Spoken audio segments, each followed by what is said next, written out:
సత్యసాయి జిల్లా పెనుకొండలోని కియా పరిశ్రమలో 900 కార్ ఇంజన్లు మాయమైన ఘటన ఆలస్యంగా వెలుగు చూసింది. మరింత సమాచారం మా ప్రతినిధి లక్ష్మీప్రసాద్ అడిగి తెలుసుకుందాం. లక్ష్మీప్రసాద్, కారు ఇంజిన్ల మాయం ఘటన ఎప్పుడు జరిగింది? దీని వెనుక ఎవరున్నారో తెలిసిందా?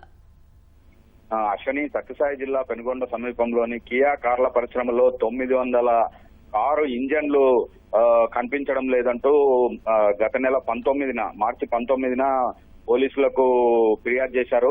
అయితే ఈ ఇంజన్లు కనిపించని సంఘటన పూర్తిగా దర్యాప్తు చేయాలని, ఫిర్యాదు లేకుండా దర్యాప్తు చేయాలని పోలీసులను యాజమాన్యం అడిగింది. అయితే ఫిర్యాదు లేకుండా తాము ఎట్టి పరిస్థితుల్లో దర్యాప్తు చేయమని, ఈ కేసుకు సంబంధించి ఎలాంటి వివరాలు మేము సేకరించమని పోలీసులు గట్టిగా చెప్పడంతో వాళ్ళు ఫిర్యాదు చేశారు.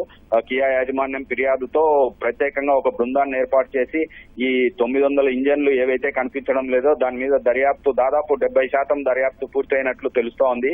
అదేవిధంగా ఈ కియా ఇంజన్లు తమిళనాడు నుంచి కియా పరిశ్రమకు వస్తాయి. కియా పరిశ్రమలో తయారయ్యే కారుకు సంబంధించి ఒక్కొక్క విడిభాగం ఒక్కొక్క చోటు నుంచి వస్తుంది. 70-80% విడిభాగాలు కియా పరిశ్రమ చుట్టూ ఉన్న అనుబంధ పరిశ్రమల నుంచి వస్తాయి. ఇంజన్లు మాత్రము తమిళనాడు నుంచి వస్తాయి. ఇవి మార్గ మధ్యంలో మాయమయ్యాయా, లేదంటే కియా పరిశ్రమలోకి వచ్చిన తర్వాత ఏమైనా దొంగిలించారా అన్న విషయం మీద పోలీసులు ఆరా తీస్తున్నారు. అశ్విని, ధన్యవాదాలు లక్ష్మీప్రసాద్.